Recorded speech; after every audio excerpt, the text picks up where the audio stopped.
The higher the pressure, the more dazzling the diamond.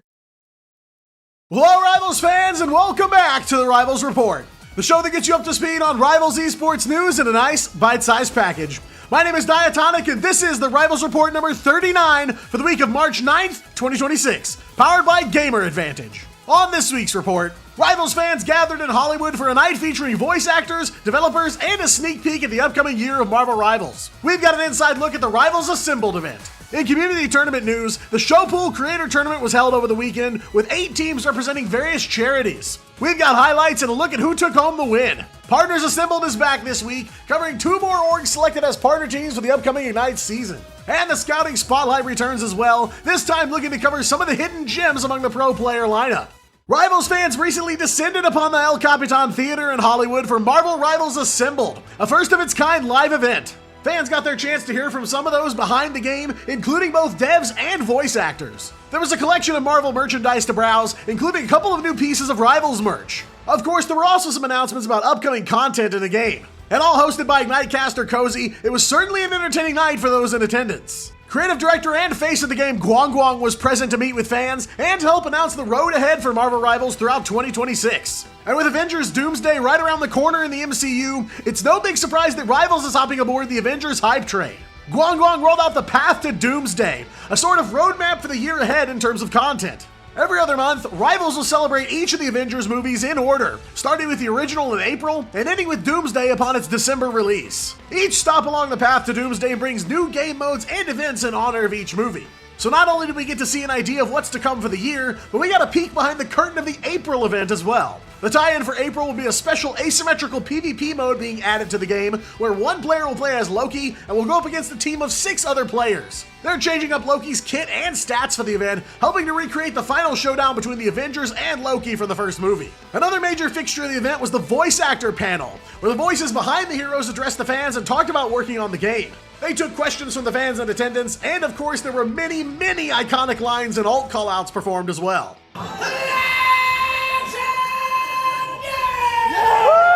Tremble before Bast! By the eye of Agamotto!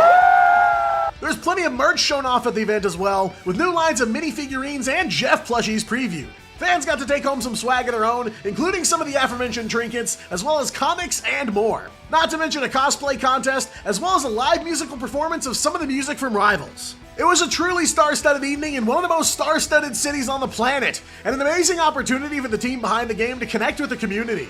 And a great peek at what's behind the curtain for content being released all throughout 2026. It's not entirely clear yet if upcoming heroes will align with the Avengers movie themes, but at least we know now there's a whole boatload of Avengers content and new ways to enjoy the game on the way. And on the tournament front, the Rivals community came together for a number of great causes over the weekend as the Showpool Charity Creator Tournament was held. This tournament, hosted by Rivals streamer Simply Nickish, featured a number of new and familiar faces in the Rivals streaming and content creation scene. From players like Zotaic and Coach Mills to Nat and Madeline is Lame, there were plenty of creators to rally around. And while viewers chose which teams and players to support, each team in this tournament chose a charity to represent. There was a $25,000 prize pool for this event, but rather than being paid out to the players would choose a charity to support, and their portion of the prize pool would be donated to that charity at the end of the tournament.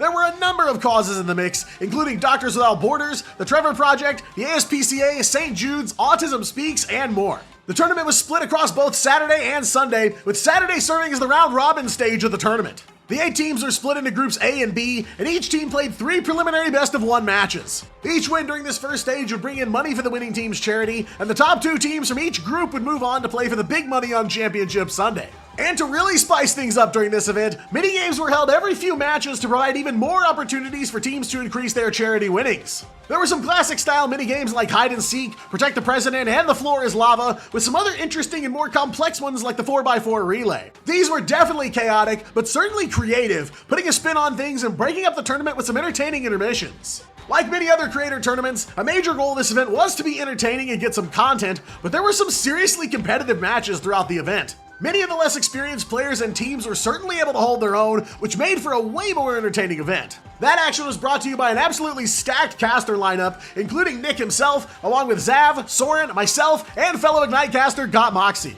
Team Nat, the only undefeated team after day one, would make it out of Group A alongside Team Zotaic, who clocked a 2-1 record. From Group B, Team Madeline is Lame and Team Mills would both manage to climb their way into Championship Sunday. Team Nat and Team Mills would meet in the first semifinal matchup, and though it wasn't always a walk in the park, Nat and crew would continue their undefeated streak with a 2-0 win here. Team Mads and Team Zotaic met in the other semifinal, an intense back and forth that went the distance, but Team Mads would reign supreme with a 2-1 win to lock in their spot in the finals. And that would put the still undefeated Team Nat on a collision course with Team Mads, a matchup we hadn't seen yet up to that point. With Nick and Moxie on the call for this final bout, we kicked off this best-of-5 series with some domination action on Krakoa. Team Nat brought some of their toughest to bear, with Nat on Daredevil, Hyper Psychic taking Psylocke, and Trade on the Venom that had served them so well. Though Team Mads would make the second point a close race, Team Nat would snag them both to win map number 1. We were off to Central Park next, with Team Nat having a dominant offensive run, and try as they might, but Team Mads just couldn't find an opening. Team Nat would head into map 3 on match point, with Midtown being the potential closer. This map was truly a banger, with both teams clearing the map on their first time around. Heading into extra rounds, Team Mads would battle their way to a checkpoint 4, raising several questions about this truly being the final bout. But Team Nat would crash through the Team Mads defense, surpassing them in the end and taking the grand finals 3-0. And that win awarded a cool $5,000 to the charity of choice, St. Jude, along with their earnings from the round robin stage and minigame winnings. And though there could be only one winner in the end, each charity was awarded a hefty sum, spreading some good across a number of great causes. Now, not to pull back the curtain on this event too much, but there were a lot of challenges facing the production of this event. Several cancellations and a scramble to find a team to help get this on the air later, and it was a solid product, especially considering the circumstances surrounding it. Hats off to Nick and the staff of both production and the game masters that helped keep things running smooth. Certainly no production is without its flaws, but there were a number of mountains that needed to be climbed in putting this on, and the team that made it happen should be commended. We're back this week with more partners assembled, the segment where we dissect the histories and rosters of the partner teams for the 2026 Ignite season. This week, we're covering a couple of legendary orgs, one that's already made a name for themselves in Marvel Rivals, and another that's partnering with an Ignite veteran to make their first mark on the Rivals space. We'll start with the more familiar of the two, returning as a partner team for 2026. This EU juggernaut has earned a number of eyebrow-raising achievements across a number of esports titles, and is looking to build a similar legacy in Rivals. They signed the champions of the 2025 midseason finals and haven't looked back since. Our first partner team is none other than the EMEA powerhouse of Navi. Navi was originally founded back in 2009, is headquartered in Kyiv, Ukraine, and has become one of the most successful esports orgs on the planet. Their first big break was with their Counter-Strike 1.6 team that saw 3 major tournament wins in a year. But Navi truly put themselves on the map by winning the first ever international in 2011, the pinnacle of MOBA title Dota 2. They've also completed one of the most difficult achievements in Counter-Strike esports, completing the Intel Grand Slam by winning 4 ESL and/or DreamHack tournaments within a span of 10 events. And of course, they muster squads in a number of other titles like League of Legends, Valorant, Apex, Siege, and more.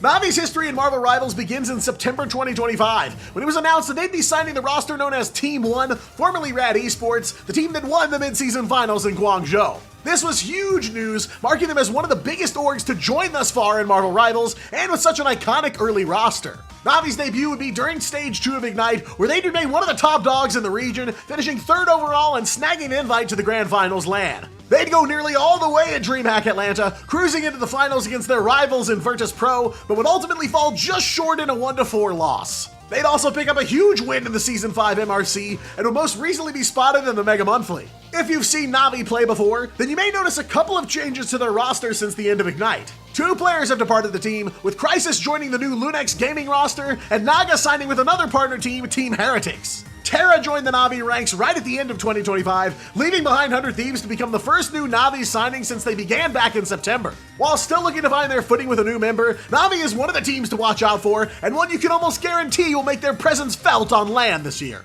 Our next team for this week's coverage is also a somewhat familiar face, though they're bringing some new friends into the fray. This partner team is born of the collaboration between one of the returning names from the last Ignite season and one of the most well-recognized brands in competitive gaming. Next up, we're welcoming what could very well be a new super team in the Americas region, Liquid Citadel. Citadel Gaming is a somewhat new face in the esports landscape, founded back in 2023 and headquartered in Michigan. They compete in a variety of games including Teamfight Tactics, Apex, League of Legends, and some fighting game titles like Super Smash Bros. As they're a still growing brand, a number of their achievements come from developing esports and community tournaments, but they've quickly become a recognizable name in the esports landscape, one that's dedicated to developing and fostering talent. As one of the most recognizable names in esports, Team Liquid needs almost no introduction. They're active and incredibly successful in a wide array of competitive games, including League of Legends, Valorant, Overwatch, Counter-Strike, Dota, Siege, and even chess. They built their initial fame in League and Dota, moving to acquire more squads and grow upon that early success. They've partnered with massive brands as well, like Honda, Alienware, Monster, and most relevant to this profile, Marvel. The Liquid Citadel merger comes out of Citadel's rejection for the Rivals partner team application, which according to Citadel came surprisingly early. CTG began reaching out to teams that were being confirmed for partner slots to see about a partnership, offering their expertise in the Rivals ecosystem, and Liquid was very interested. Citadel will be handling the day-to-day operations, along with using the existing Citadel social media channels to spread the word about the team, but Liquid is bringing their might of resources to bear alongside Citadel's prior experience in Rivals, which is practically a match made in heaven.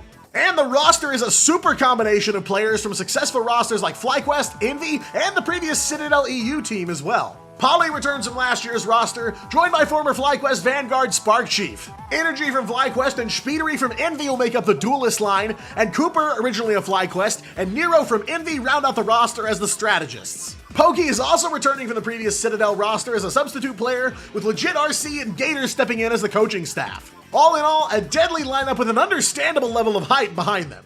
Turning from team to player profiles now as the scouting spotlight is back once again. With just a few weeks left until Ignite preseason, we wanted to shed some light on some of the hidden gems among the pro players. The competitors that make just as big of an impact as the game's stars, but may not get the same level of recognition. We're kicking off this week's spotlight with a player formerly of Citadel Gaming. He's been part of the Rivals competitive scene for a long time, and though he hasn't brought home land gold quite yet, he's earned plenty of accolades in his first year of competition. We're kicking off the scouting spotlight by taking a look at one of the Vanguard players for Team Heretics, Enzo. Enzo's competitive Rivals history goes all the way back to the Marvel Rivals Invitational in 2025, where he'd compete as part of the first OG roster. They'd come in second to Virtus Pro there, then go on to earn a top 4 in Season 1 of the Marvel Rivals Championship. The OG roster would part ways from there, with the majority of them coming together to form a faction known as Berber Patapim. They'd go on to rack up some wins in community events such as the Chronovium Cup and Rivals Fight Night before qualifying for Stage 1 of Ignite. They'd have a generational run throughout Stage 1, shockingly eliminating Powerhouse Virtus Pro in a 3-2 barn burner before going on to win the stage against Rad 4-2. Citadel Gaming would enter the EMEA region by signing Berber Patapim just ahead of the mid-season finals, and they were looking to bring their dominance to the global stage. They'd be knocked out in the end by Rad, but still managed to clock a top 4 finish. Enzo would make a pit stop as captain of one of the teams in the first Boger Bash, but would be right back in the competitive mix for Stage 2. They fell just short of another stage win, falling victim to Virtus Pro yet again, but they'd still get their shot at the Grand Finals LAN. They'd tangle with 100 Thieves there, falling victim in a close 2-3 set, spelling the end of Enzo's time with Citadel.